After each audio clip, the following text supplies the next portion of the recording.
So my question is, whenever we take decision in life, we tend to take the easier path, despite it not being beneficial to us. We like to stay in our comfort zone. So how do we come out of this? How do we push ourselves to take the difficult route? No, you do that because you have been convinced that you do not deserve anything beyond a point. Right? The high things in life, be it within or without, they all require a price to be paid. Huh? They all require that you toil and face difficulties and suffer blows. But why will you suffer blows if you have been convinced by the environment around you that you anyway do not deserve to reach the top? So you will say, the top is anyway inaccessible to me. I need to reach some place in between. So I'll take the shortest kind of route possible and the most economical medium possible. When you know who you really are, and when you know that your potential is unlimited, then there is self-love. Then you do not want to deprive yourself of what you deserve. And then you say, I'll pay whatever price it takes. I'll not settle for something mediocre.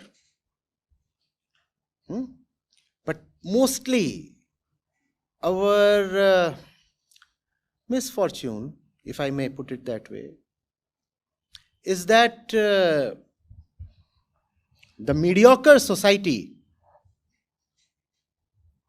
turns its own kid into mediocre products. Right? The kid is heavily dependent on the society for information, for upbringing, for culture, for conditioning. All of that comes from the society. And the society is in itself never something of excellence. Therefore, it does not cultivate values of excellence within its kids. And the kid is made to believe that a normal kind of, as they say, run-of-mill life, that's all that there is. In fact, if you try to think big, then you are shown down. You are told to stay within your limits. No? The result is then a drop in self-love. Because there is something within all of us, remember this very clearly, that can fall in love only with absolute excellence. With anything short of the absolute, you will find yourself short of love. That absolute is also what has been sometimes called as the truth or liberation or even God. That's the reason why religions have existed since ancient times. Because something in us just very madly loves the absolute. It cannot live without the absolute. In more personal terms, that absolute is your own personal possibility. Most of us do not love ourselves. In fact, if you look at the way we behave and take decisions, you will find that in a hidden way we hate ourselves. We are anti-life. We do things, don't we, that harm us. Somebody keeps on smoking. He knows smoking is bad, still he keeps on smoking. Somebody knows he must work hard and study or something, he does not do that. What is it? What is it? Somebody continues to bear in an abusive relationship and never drops out. Why do we do that? We keep on eating all kinds of unhealthy stuff. Why do we do that? Why Are all these things indicators of self-love? No, they are indicators of self-hate. Why do we hate ourselves? Because we have refused our highest possibility to ourselves. Whenever you will do that, you will hate yourself your entire life. Whenever you will refuse the highest to yourself, you will become guilty in your own eyes, and you will not be able to forgive yourself for that. And how can you love someone who can't even be pardoned? How can you love someone who is guilty of a very bad crime? So we don't love ourselves. We don't love ourselves. If you don't love yourself, why will you want to give yourself the best?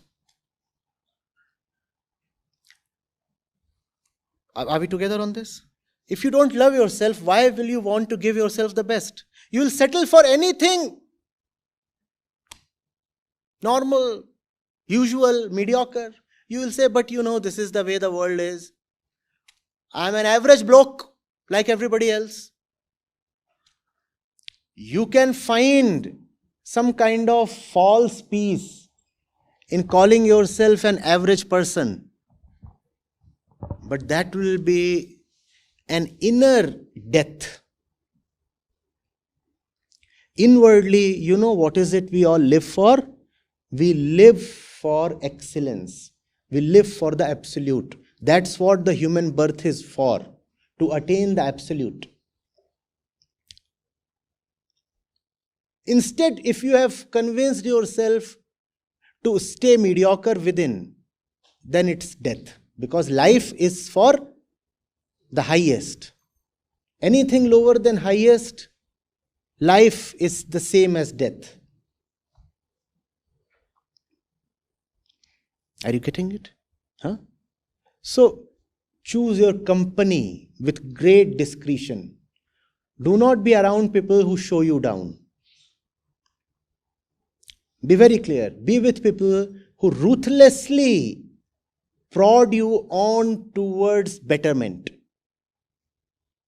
who mercilessly bring out your shortcomings, and who never allow you to believe for a second that you are destined to live a mediocre life.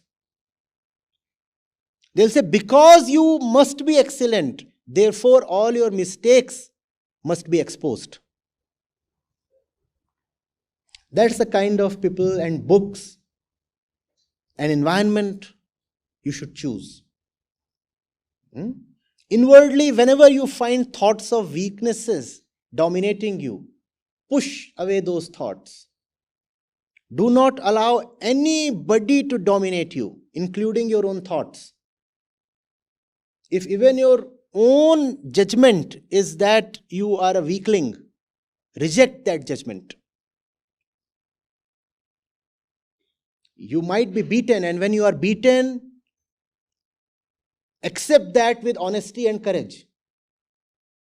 But if somebody tells you that it is your destiny to remain beaten and fallen, push that person away.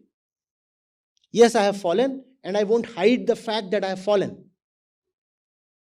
I'm courageous enough to boldly admit that I have fallen, and it's such a bad display on my part. Surely I am cultivating some nonsense within, the reflection of which is this fall.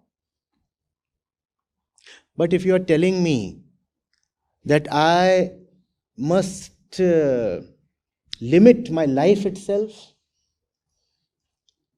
that I must give up on the potential and the possibilities that life has to offer, then sorry. If I have to live in mediocrity, then I'll better not live. If I have to live in bondages, then life is not worth it. Getting it? See, it must be confusing because I'm saying both the things. On one hand, I say you have to be very honest about your mistakes. You must know that your mistakes reveal the fact of yourself. So they can't even be called as mistakes.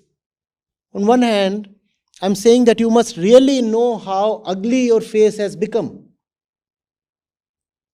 and how weak your inner self has become. On one hand, I'm saying that our fact is weakness. On the other hand, I'm saying our potential is greatness. Both these have to be remembered at the same time. If you remember only one of these, then there will be a problem. Remember both of these. Yes, I'm down and out at this moment, and I'll honestly admit that. But equally, I'll always remember that each human being is born for greatness. Greatness is my destiny. Never compromise on that greatness, never compromise on the destiny you are born for. Remember this always.